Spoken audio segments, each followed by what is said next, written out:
Di antara riak ombak dan bayang-bayang langit yang redup, nama Atlantis terus bergema. Ia bukan sekadar mitos yang berdebu di rak dongeng kuno, melainkan teka-teki yang menolak mati. Dari aula filsafat Plato hingga forum digital abad ke-21, Atlantis tetap hidup, menyelinap dalam keraguan dan keyakinan antara sejarah dan khayal. Tapi satu pertanyaan tak pernah sepenuhnya tenggelam.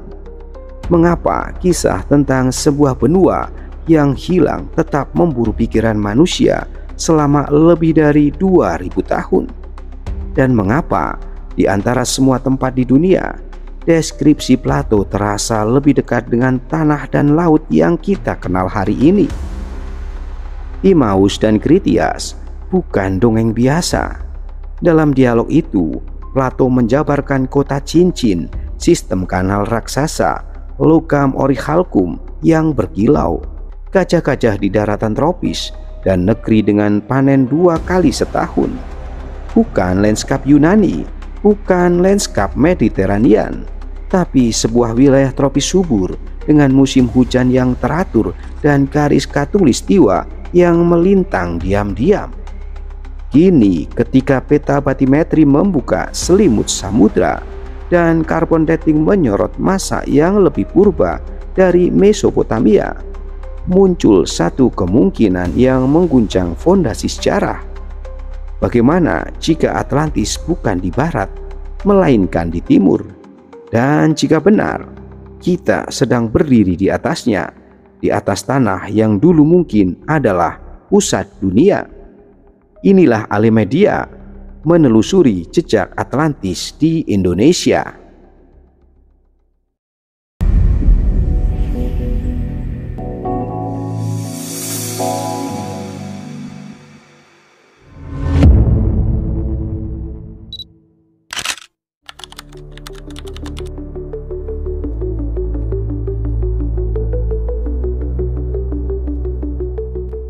Ketika Plato menulis Timaus dan Kritias sekitar tahun 360 sebelum Masehi, ia tak sedang mengarang dongeng anak-anak. Ia sedang mengabadikan sebuah kisah yang konon diwariskan dari para pendeta Mesir kepada seorang negarawan Athena bernama Solon. Kisah itu bercerita tentang sebuah benua maha hebat di seberang pilar Hercules yang lenyap dalam satu malam yang mengerikan. Dalam Kritias, Plato bahkan mempertegas bahwa ini bukan fiksi, tapi logos aletinos atau cerita sejati. Dan anehnya, deskripsi tentang peradaban itu lebih menyerupai negeri tropis Asia Tenggara dibandingkan apapun yang pernah ditemukan di Atlantik. Kota utama Atlantis digambarkan berbentuk cincin konsentris, 3 cincin air dan 2 daratan, mengelilingi kuil suci Poseidon yang menjulang tinggi di tengah. Kota ini dibangun dengan teknologi luar biasa untuk zamannya, dengan kanal-kanal, jembatan, pelabuhan raksasa, dan menara pengintai. Dinding kotanya dilapisi logam langka bernama orichalcum yang bersinar seperti api merah keemasan. Bahkan Plato menyebut bahwa logam ini hanya ditemukan di Atlantis dan sangat dihargai melebihi emas. Sampai hari ini, para ilmuwan masih memperdebatkan apa sebenarnya orichalcum itu. Apakah paduan tembaga dan seng atau material lain yang hilang dari catatan metalurgi modern? Lalu ada gajah. Ya, dalam Kritias, Atlantis disebut memiliki populasi besar gajah liar. Ini bukan simbolis. Plato menyisipkannya sebagai fakta biologis. Ia juga menyebut pulau itu kaya akan flora dan fauna tropis, serta mengalami 2 musim panen dalam setahun karena curah hujan yang melimpah. Iklimnya bukan gurun atau subtropis, melainkan tropis basah.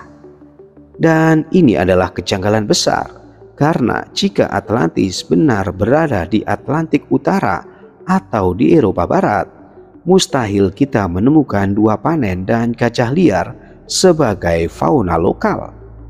Namun bukan hanya itu, Plato juga mencatat bahwa bangsa Atlantis memiliki pasukan perang raksasa sekitar 1.200 kapal, 10.000 kereta perang, dan pasukan infanteri serta kavaleri dalam jumlah yang membuat kekaisaran Persia pun terlihat kecil. Mereka tak hanya kuat secara militer, tapi juga maju secara hukum dan budaya.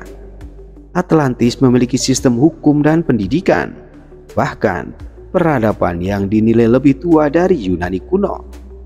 Tapi kesombongan dan kerakusan menghancurkan mereka. Dalam satu malam dan satu hari, gempa dan banjir besar menenggelamkan seluruh negeri itu ke dalam laut. Yang membuat semua ini lebih mengganggu adalah klaim Plato bahwa ia tidak menciptakan cerita ini. Dalam Timaus, ia berkata bahwa Solon mendapatkan kisah ini dari perpustakaan Mesir kuno di Sais, tempat di mana sejarah umat manusia disimpan jauh lebih lama daripada catatan Yunani. Artinya, kisah Atlantis bukan hanya produk imajinasi barat, tetapi mungkin jejak samar dari sebuah memori global tentang peradaban yang punah dan lautan yang menelannya. Dan jika deskripsi Plato benar, maka kita harus bertanya, di mana negeri dengan iklim tropis, 2 musim panen, gajah liar, ori khalkum, dan pelabuhan raksasa yang tenggelam ribuan tahun lalu?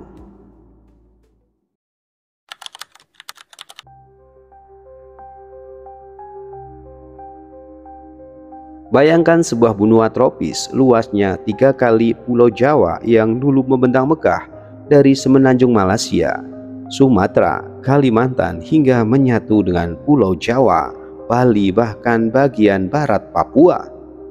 Di masa kini kita menyebutnya sebagai Laut Jawa dan Laut Cina Selatan. Tapi 20.000 tahun lalu, saat puncak zaman es terakhir, wilayah itu bukan laut. Ia adalah daratan subur, berhutan lebat, dilalui sungai besar seperti Amazon Asia, dan dihuni manusia pemburu, pengumpul yang telah mengenal api, alat batu, bahkan mungkin cerita. Kita menyebutnya Sundaland. Ilmu geologi tak bisa dibohongi. Dari peta batimetri yang menunjukkan relief dasar laut, garis pantai masa lalu terungkap dengan sangat jelas. Di bawah Laut Jawa terlihat alur sungai purba, delta, bahkan cekungan dan dataran tinggi, menunjukkan bahwa daerah ini bukanlah palung laut, tapi benar-benar daratan. Penelitian Forest tahun 2000 dan USGS menunjukkan bahwa permukaan laut naik sekitar 120 meter sejak akhir zaman es. Itu berarti Laut Jawa, Selat Karimata, dan Teluk Thailand dulunya adalah daratan rendah yang sekarang telah tenggelam, perlahan tapi pasti. Lalu muncul nama besar, Stephen Oppenheimer, seorang dokter dan ahli genetik dari Universitas Oxford. Dalam bukunya yang mengguncang dunia akademik, Eden in the East, yang terbit tahun 1998, ia mengusulkan hipotesis radikal bahwa peradaban besar dan migrasi besar-besaran manusia justru berasal dari Asia Tenggara, bukan Timur Tengah. Ia menulis, "What if the flood myth of Mesopotamia and India were memories of a real flood in Southeast Asia?" Bagaimana jika mitos banjir di Mesopotamia dan India adalah kenangan dari banjir nyata di Asia Tenggara? Oppenheimer menunjukkan bahwa mitos banjir besar di berbagai budaya dunia, termasuk Atlantis versi Plato, memiliki garis waktu yang mencurigakan cocok, sekitar 11.000 hingga 12.000 tahun lalu, saat Sundaland benar-benar mulai tenggelam. Twistnya bukan hanya geologis, tapi filosofis. Kita terbiasa membayangkan sejarah manusia sebagai cerita dari barat, Mesir, Sumeria, dan Roma. Tapi bagaimana jika permulaan sesungguhnya justru berasal dari timur yang terlupakan, dari sebuah benua tropis yang tenggelam perlahan, bukan karena perang atau hukuman dewa, tapi oleh ritme bumi sendiri. naiknya air, mencairnya gletser, dan berpindahnya daratan. Peradaban tidak runtuh karena kalah perang, tapi karena mereka tidak bisa berenang. Dan disinilah misteri mulai bergema. Plato menulis bahwa Atlantis tenggelam dalam satu malam, sekitar 9600 sebelum Masehi. Geolog mengatakan Sundaland tenggelam perlahan, juga dimulai sekitar 9600 sebelum Masehi. Terlalu cocok untuk sekadar kebetulan. Apakah mungkin yang kita sebut Atlantis bukan berada di sebelah barat, tetapi di jantung Asia Tenggara yang kini dikenal sebagai Indonesia? Sebuah daratan yang kini hanya bisa dibaca lewat kontur dasar laut, mitos leluhur, dan reruntuhan yang terkubur lumpur. Mungkin Atlantis tidak hilang, ia hanya berubah menjadi lautan yang kita pandang setiap hari.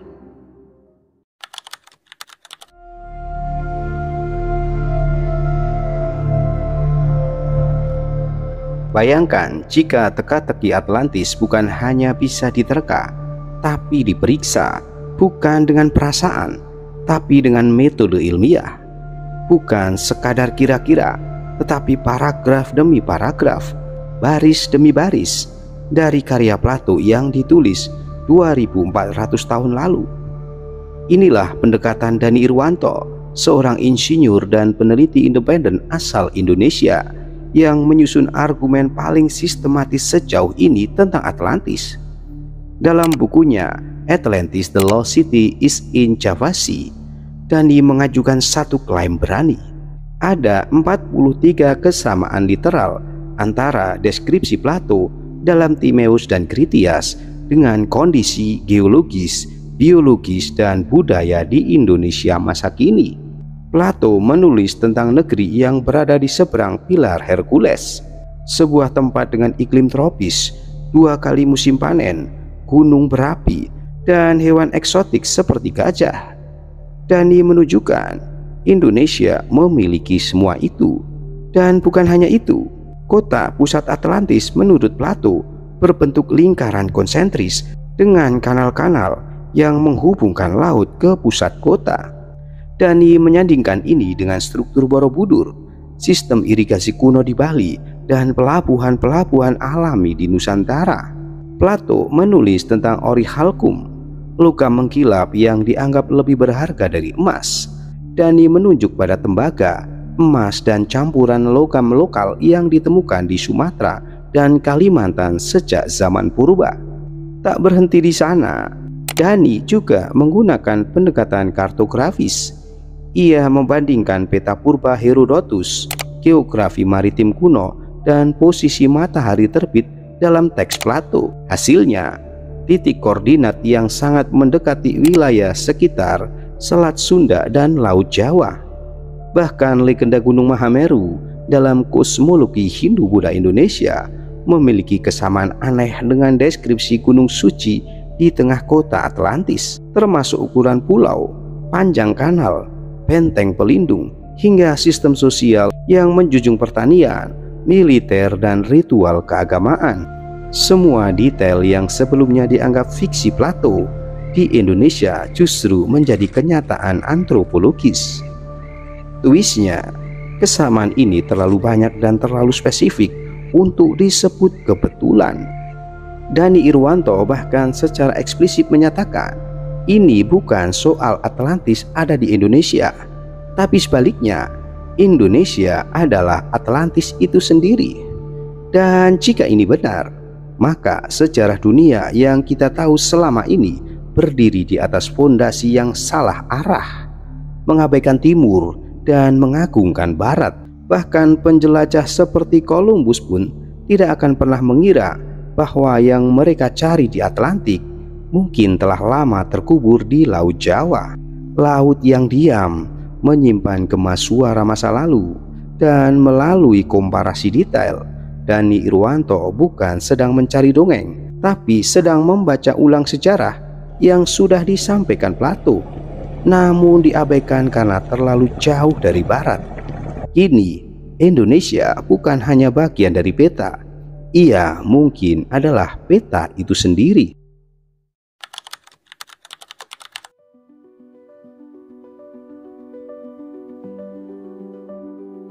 Ia bukan sejarawan konvensional.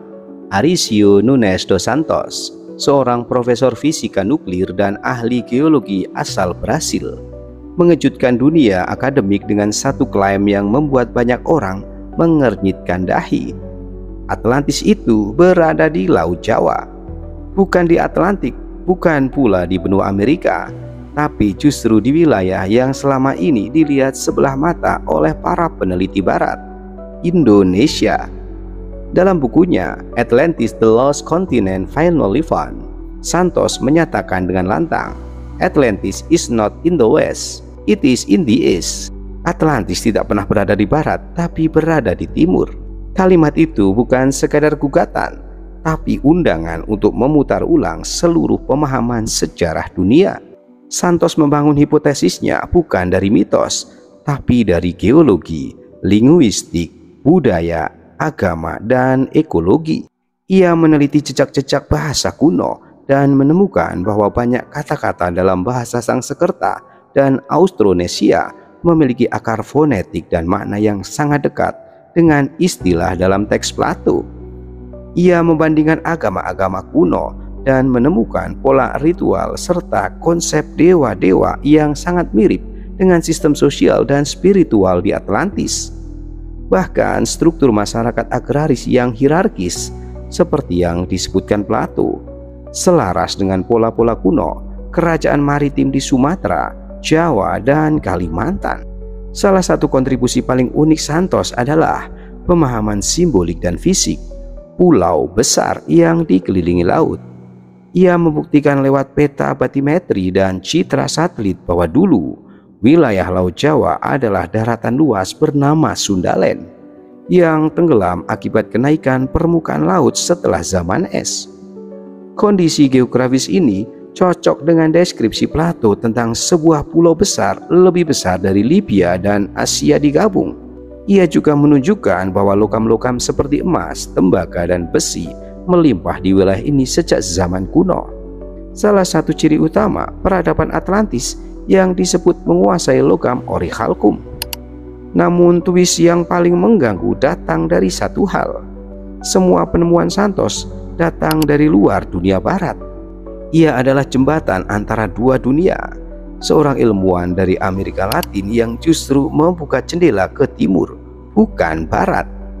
Dalam wawancaranya, Santos pernah mengatakan bahwa alasan Atlantis tidak pernah ditemukan bukan karena ia hilang, tapi karena kita mencarinya di tempat yang salah. Sejarah dalam hal ini bukan kehilangan data, melainkan kehilangan arah pandang. Dan jika Santos benar, maka Indonesia bukan hanya tempat yang memiliki artefak purba, ia adalah situs warisan peradaban tertua dan terdalam umat manusia. Atlantis bukan tentang mitos yang hilang, tapi tentang kebenaran yang selama ini tertimbun bukan oleh pasir, tetapi oleh kesombongan akademik yang terlalu barat sentris.